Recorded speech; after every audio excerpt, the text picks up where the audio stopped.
ಸಿಂಹರಾಶಿಯವರ ಪ್ರಧಾನವಾದ ಸಮಸ್ಯೆ ಏನು ಅಂತಂದರೆ ಗುಪ್ತ ಶತ್ರುಗಳು, ಅಂದ್ರೆ ರಹಸ್ಯಮಯವಾದ ಶತ್ರುಗಳು ಅಂತ. ಮುಂದೆಲ್ಲ ಚೆನ್ನಾಗೇ ಇರ್ತಾರೆ, ಜೈ ಜೈ ಅಂದ್ಕೊಂಡು, ಓ ನಿಮ್ಮ ಬಿಟ್ರಿಲ್ಲ ಹೂ ಅಂದ್ಕೊಂಡು, ಬಟ್ ಭಿನ್ನ ಹಿಂದೆ ಚೂರಿ ಹಾಕುವಂಥ ಕೆಲಸವನ್ನು ಮಾಡ್ತಾರೆ. ಸೊ ಸಿಂಹರಾಶಿಯವರಿಗೆ ಆ ಒಂದು ಸಂಖ್ಯೆ, ಆ ಥರ ಮಾಡುವವರ ಸಂಖ್ಯೆ ಜಾಸ್ತಿ. ಸಿಂಹರಾಶಿಯವರಿಗೆ ಏನಾಗುತ್ತೆ, ಸಾಮಾನ್ಯವಾಗಿ ನಾಯಕತ್ವದ ಗುಣಗಳು ಅಂದರೆ ಲೀಡರ್ಶಿಪ್ ಕ್ವಾಲಿಟೀಸ್ ಸಿಂಹರಾಶಿಯವರು ಇರುತ್ತೆ. ಎಲ್ಲೇ ಹೋದರೂ ಒಂದು ಚಿಕ್ಕದ ಒಂದು ಲೀಡರ್ ಆಗಿಬಿಟ್ಟಿರ್ತಾರೆ. ಒಂದು 4 ಜನ ಇದ್ದರೆ ಇವರೇ ಲೀಡರ್ ಆಗಿಬಿಟ್ಟಿರ್ತಾರೆ. 2 ಜನ ಇದ್ದರೆ ಇಬ್ಬರಲ್ಲಿ ಇವರು ಇಂಪಾರ್ಟೆಂಟ್ ಆಗಿಬಿಟ್ರೆ, ನಾನು ಹೇಳ್ದಂಗೆ ಕೇಳುವಂತ ಇನ್ನೊಬ್ಬರಿಗೆ ಹೇಳ್ದಂಗೆ ಆಗ್ಬಿಟ್ಟಿರ್ತದೆ. ಸೊ ಲೀಡರ್ಶಿಪ್ ಅನ್ನುವಂಥದ್ದು ಸಿಂಹರಾಶಿಯವರಿಗೆ ಬೈ ಡಿಫಾಲ್ಟ್ ಬಂದ್ಬಿಡುತ್ತೆ. ಬೈ ಡಿಫಾಲ್ಟ್ ನಿಮ್ಮ ಸಿಂಹವನ್ನು ಕಾಡಿನ ರಾಜ ಅಂತ ಬೈ ಡಿಫಾಲ್ಟ್ ಘೋಷಣೆ ಮಾಡೋರ ಥರ ಸಿಂಹರಾಶಿಯವರು ಬೈ ಡಿಫಾಲ್ಟ್ ನೀವು ಒಂಥರ ಲೀಡರ್ ಆಗಿಬಿಟ್ಟಿರ್ತೀರ ನೀವು. ಸೊ ಹೀಗಿರುವಾಗ ನಿಮಗೆ ಶತ್ರುಗಳ ಸಂಖ್ಯೆ ಜಾಸ್ತಿ ಆಗುವಂಥದ್ದು ಸಾಮಾನ್ಯದ ವಿಚಾರ. ಜಾಸ್ತಿ ಆಗೇ ಆಗುತ್ತೆ, ಒಂದು ಪಾಯಿಂಟ್. ಎರಡನೇದಾಗಿ ಅದು ಗುಪ್ತ ಶತ್ರುಗಳೇ ಆಗಿರ್ತಾರೆ. ಯಾಕೆಂದರೆ ಡೈರೆಕ್ಟಾಗಿ ನಿಮ್ಮನ್ನು ಎದುರಿಸ್ಲಿಕ್ಕೆ ಆಗೋದೇ ಇಲ್ಲ. ನಿಮ್ಮನ್ನು ಕೊಳಪಟ್ಟಿ ಹಿಡ್ಕೊಂಡು ಮಾತಾಡ್ಸೋ ಥರ ಯಾರನ್ನೂ ನೀವು ಇಟ್ಕೊಳ್ಳೋದೇ ಇಲ್ಲ. ಆ ಒಂದು ಸ್ಟ್ರೆಂತ್ ನಿಮ್ಮಲ್ಲಿ ಇರುತ್ತೆ, ಖಂಡಿತವಾಗಿ ಇರುತ್ತೆ. ಸೊ ಹೀಗೆ ಮಾಡಬೇಕಾದ್ರೆ ಏನಾಗುತ್ತೆ, ನಾಯಕತ್ವದ ಸ್ಥಾನದಲ್ಲಿ ನಿಮಗಿದ್ದಾಗ ಸ್ವಲ್ಪ ನಿಮಗೆ ತೊಂದರೆಗಳು ಜಾಸ್ತಿ. ಸೊ ಯಾವ ಸಿಂಹರಾಶಿಯವರು ಬಗಲಾಮುಖಿ ದೇವಿ ಆರಾಧನೆ ಮಾಡ್ತಿರೋ ನಿಮಗೆ ಗುಪ್ತ ಶತ್ರುಗಳ ಸಮಸ್ಯೆನೂ ಕಡಿಮೆ ಆಗುತ್ತೆ. ಅಷ್ಟೇ ಅಲ್ಲ, ನಾಯಕತ್ವ ಸ್ಥಾನದಲ್ಲಿರುವವರು ಅಂತ ನಿಮಗೆ ಒಂದು ರಕ್ಷಣೆ ತುಂಬ ಚೆನ್ನಾಗಿ ಸಿಗುತ್ತೆ.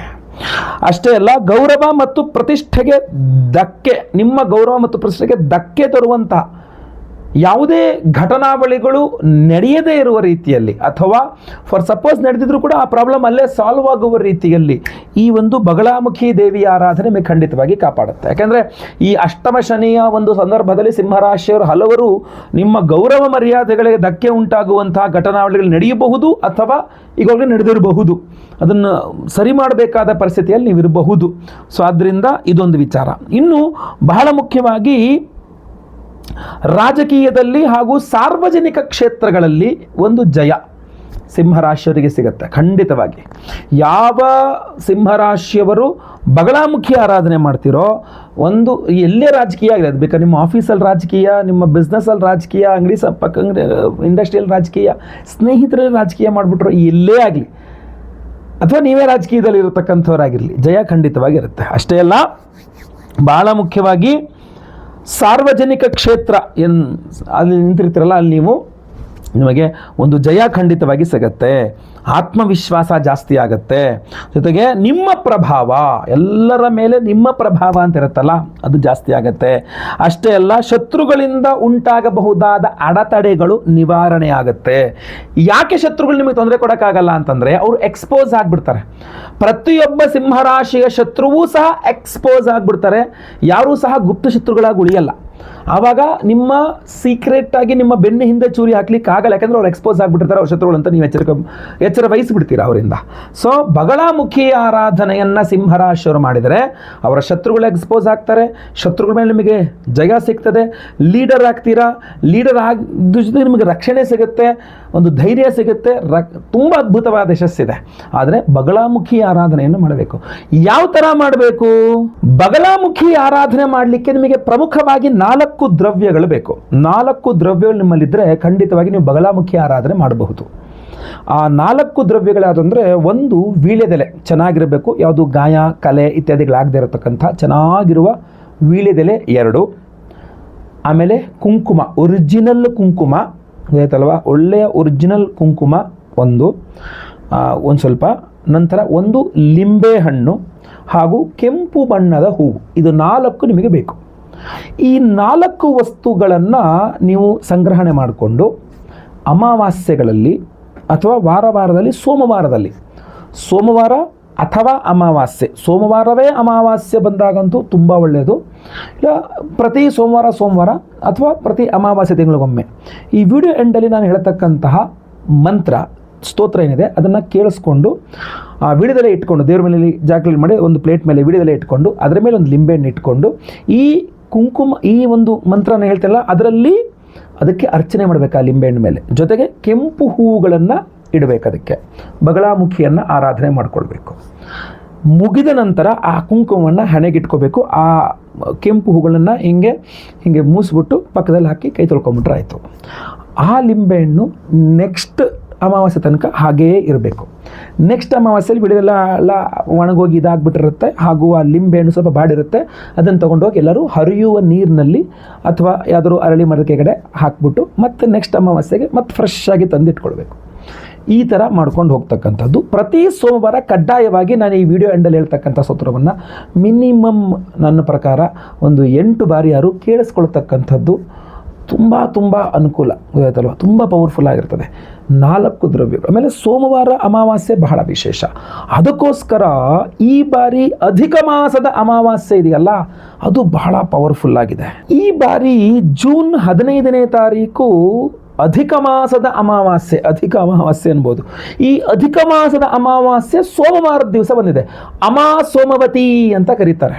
ಈ ಅಮಾವಾಸ್ಯೆ ಸೋಮವಾರ ಅಧಿಕ ಮಾಸದ ಅಧಿಕ ಜ್ಯೇಷ್ಠ ಅಮಾವಾಸ್ಯೆ ಸೋಮವಾರ ಜೂನ್ 15ನೇ ತಾರೀಕು ನಮ್ಮ ಯಾಗಶಾಲೆಯಲ್ಲಿ ಬಹಳ ವಿಶೇಷವಾಗಿರತಕ್ಕಂಥ ಪವರ್ಫುಲ್ ಆದ ಬಗಲಾಮುಖಿ ಹೋಮವನ್ನೇ ಮಾಡ್ತಾ ಇದ್ದೇವೆ.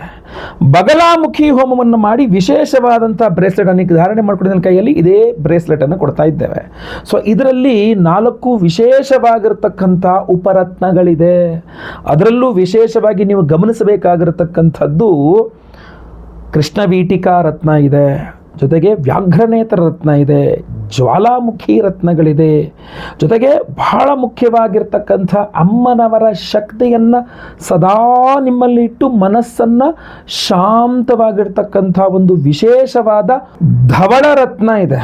ಸೊ ಧವಳರತ್ನ ಅಮ್ಮನವರ ಬಹಳ ವಿಶೇಷವಾಗಿರ್ತಕ್ಕಂಥ ಶಕ್ತಿಯನ್ನು ನಿಮಗೆ ತಲುಪಿಸುವಂಥದ್ದು, ಅಂದರೆ ತನ್ನಲ್ಲಿ ಇಟ್ಕೊಂಡು ನಿಮಗೆ ತಲುಪಿಸುವಂತಹ ಒಂದು ಕಾರ್ಯವನ್ನು ಮಾಡುತ್ತೆ. ಈ ಅದ್ಭುತವಾದ ಬಗಲಾಮುಖಿ ರಕ್ಷಾ ಕವಚವನ್ನು ಪ್ರತಿಯೊಬ್ಬ ಸಂಕಲ್ಪ ಸೇವಾಕರ್ತಗಳು ಕೊಡ್ತಾ ಇದ್ದೇವೆ. ಇದನ್ನು ಬಗಲಾಮುಖಿ ಹೋಮದಲ್ಲಿ ಎನರ್ಜೈಸ್ ಮಾಡಿ ಕೊಡ್ತಾ ಇದ್ದೇವೆ.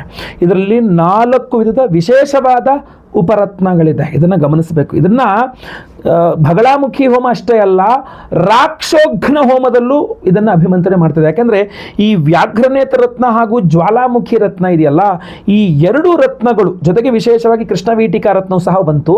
ಇದು ರಾಕ್ಷೋಘ್ನ ಹೋಮದಲ್ಲಿ ಎನರ್ಜೈಸ್ ಮಾಡಿದ್ರೆ ಅಮಾವಾಸ್ಯೆ ಸೋಮವಾರ ಅಮಾವಾಸ್ಯೆ ಸೋಮವತಿ ದಿವಸ, ಅದು ಅಧಿಕ ಮಾಸದ ಅಮಾವಾಸ್ಯೆ ಸೋಮವತಿಯ ದಿವಸ ರಾಕ್ಷೋಘ್ನ ಹೋಮ, ರಾಕ್ಷಸಾಂ ಘ್ನಂತೀತಿ ರಾಕ್ಷೋಘ್ನ, ಎಲ್ಲ ಕೆಟ್ಟ ಶಕ್ತಿಗಳು ಮಾಟಮಂತ್ರಗಳು ಕೆಟ್ಟ ಈ ರಾಕ್ಷಸರ ಸಂಹಾರ ಮಾಡತಕ್ಕಂಥ ಹೋಮ ಅದು.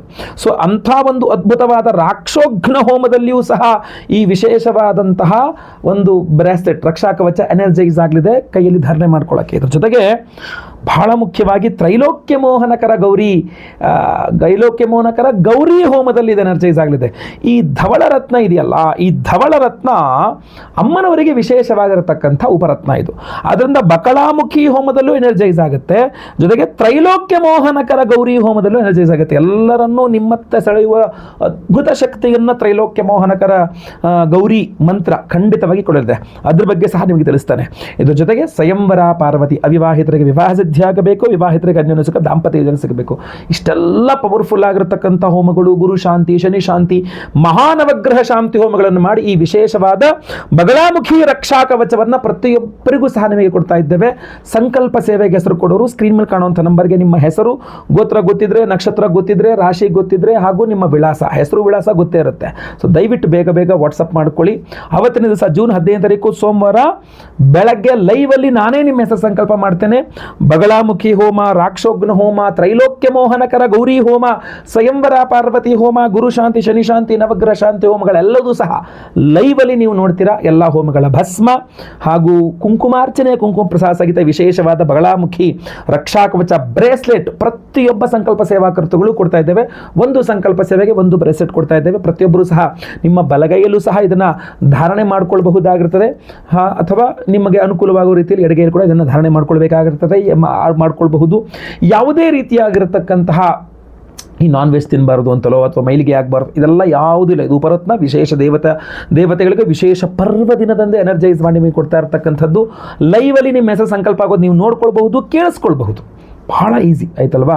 ಜೊತೆಗೆ ಇಡೀ ಹೋಮಗಳು ಎಲ್ಲ ಹೋಮಗಳನ್ನು ಲೈವ್ ನೋಡ್ಬೋದು. ಎಲ್ಲ ಹೋಮಗಳ ಪ್ರಸಾದ ಸ್ಪೀಡ್ ಪೋಸ್ಟಲ್ಲಿ ನಿಮಗೆ ಕಳಿಸ್ಕೊಡ್ತಾರೆ. ಯಾಕಂದರೆ ಸೋಮವಾರ ಹೋಮ ಆಗುತ್ತೆ ಅಂದರೆ ಮಂಗಳವಾರ ಅಥವಾ ಬುಧವಾರ ನಾವು ಸ್ಪೀಡ್ ಪೋಸ್ಟಲ್ಲಿ ಖಂಡಿತವಾಗಿ ಕಳಿಸ್ಕೊಡ್ತೇವೆ. ಒಳ್ಳೆಯದಾಗಲಿ.